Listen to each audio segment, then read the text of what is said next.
My name is Mpanzu Bamenga. I'm 32 years old. I'm born in the Democratic Republic of the Congo. I was named by my grandfather. His name was Mpanzu, which means fighter of the people. When I was young, just a baby, I had my first fight. And guess what? It was a fight with my bike. I had a tricycle given to me by my parents because I was still a child. But I had a brother. He was a little bit of a bully back then.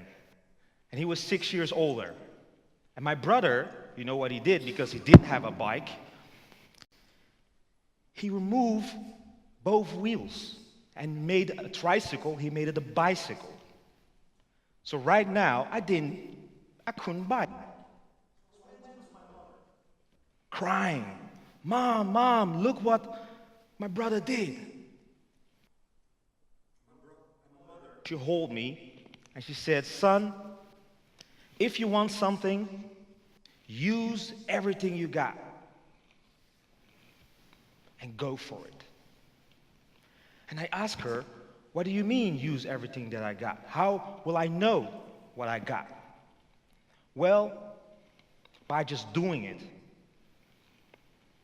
Having the courage to fall and stand up. That's how you do it. So I took the bike again, started biking, down. Biking again, fell down. But eventually, I learned how to bike. And that moment, that feeling was fantastic. Like you said, passion. It was like a victory to me. A few years later, my mother came to Europe, together with my sister, my brother, and I, because she wanted a better future for us. My sister stayed in France, and me, my brother, and my mother, we came to the Netherlands.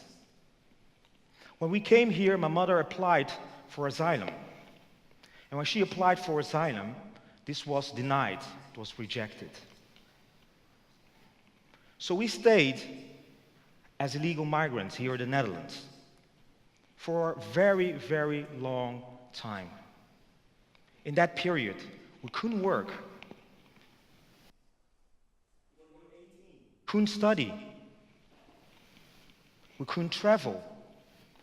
Our future was very insecure. We didn't know what tomorrow will bring.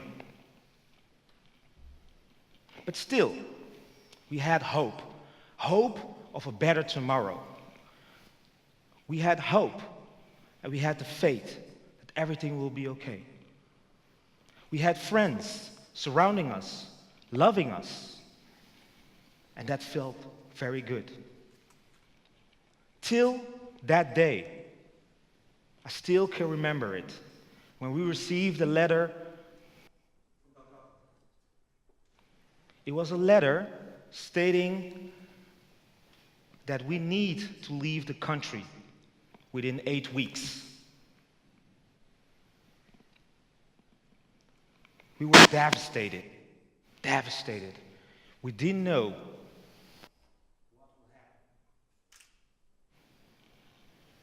We were afraid to be sent back to the country. And that moment, actually for the first time, I felt like the love was gone.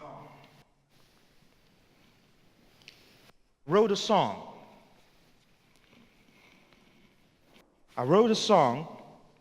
and the song goes like this. My dreams are blown. I no longer want to carry on. My life is hard. I'm stepping on the danger zone. But as a man, I gotta handle the struggle. Do what I gotta do, but don't reach for a bottle. When trouble started building up, I no longer want to cry no more, cause I'm stuck. In the corner ain't no option. I'm heading one direction. I gotta survive, hustle or die, so I cash up. Now the part of growing up is a hard one. We're losing compassion, man. Look how we use guns. It's funny how we're spending money to the wrong cause, affording them automatic guns, but can't feed the poor. They treat us like shit. Even shit gets better treatments. For real, I'm exhausted. I'm trapped. The risk of death no longer hold me back, because when the love is gone, you go crazy, step by step. I didn't know, I didn't want to leave the country because I had my friends. I had my school. I was studying law. I had my future over here. But I was asking myself, what can I do? What can I do to change this decision that we have to leave within 8 weeks? And then, suddenly, I remember what my mother told me. If you want something, don't cry. Use everything you got and go for it. So that's what I did. I wrote my story on the paper. And I approached more than 100 people. Probably there are people here I approach. I'm sure of that, because I approach a lot of people, asking them if maybe they can help me. I approached neighbors. I approached friends, journalists, activists, politicians, a lot of people, teachers. Sometimes people would listen to me. Sometimes people will not listen to me. Sometimes the door will remain closed. Sometimes the door will open. And one of the people who opened that door for me was Gerard. Gerard was the director of the law school which I was attending. And Gerard, I went to him, told my story, and asked him one small question. Can you help me? Gerard said, yes, I can. I will do everything possible to help you. So Gerard intervened. And by interference, it led to the interference of others. And at the end, it resulted to us, me, my brother, and my mother, finally having a place to stay, finally having our residence permit to stay. It was a fantastic feeling. It was as if we were liberated. I still can remember it as it was yesterday. And what I learned, additional to what my mother told me, was sometimes you can't do it by yourself. You need the help of others. Because of my experience, I know that I wouldn't be standing here talking to you guys if it wasn't for people like my mother or people like Gerard. You probably also have some person just like Gerard. Because of that, I choose to dedicate my life to a purpose. And my purpose is freedom, equality, and equal opportunity for all. Because I believe that we are all born equally in right and dignity. Therefore, it shouldn't matter who you are. It shouldn't matter where you are born. It shouldn't matter what sexual orientation you have. It shouldn't matter what religion you have. Everyone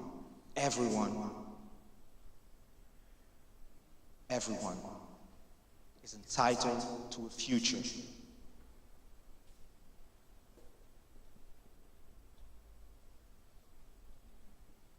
So, 4 years ago, I became a member of council.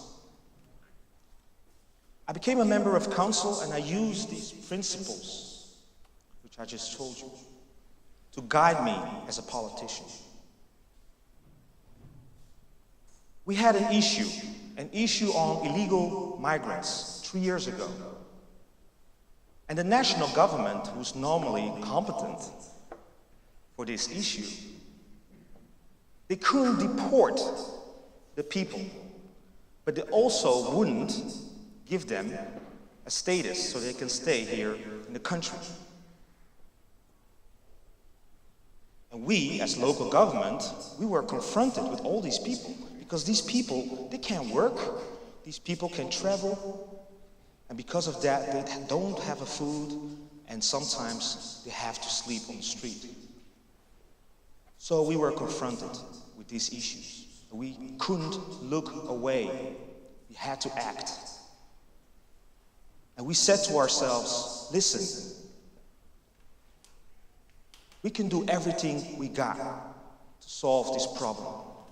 And we gathered together all parties, left wing, right wing, socialists, liberals, the Greens, conservatives, progressive parties.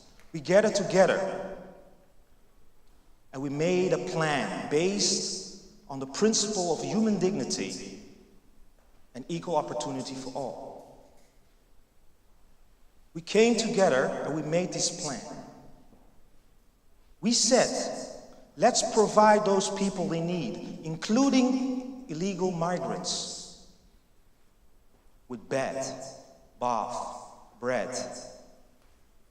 and support towards a sustainable solution. A future which means either they can stay here or either they can go back to their country, but not the in-between. And I'm proud that in my city of Eindhoven, that we did this together. So my idea, worth spreading, is the words which my mother gave me. If you want something, don't cry. Use everything you got and go for it. What does that mean? It means that if you have muscles, well, use your muscles. If you have humor, use your humor. If you have brains, use your brains. And if you can talk, well, talk. And if you have imagination, use your imagination. This is how, together, we can build the unthinkable. This is how, together, we can build tomorrow.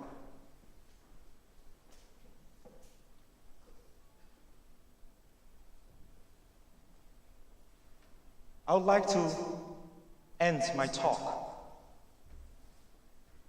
with the words of my mother.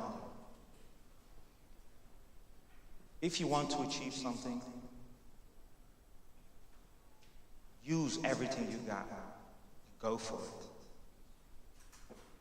And Mom, thank you. Because of you, I'm fighting for a better future. Because of you, I dedicate my life to a purpose. Freedom, equality, and equal opportunity for all. Thank you.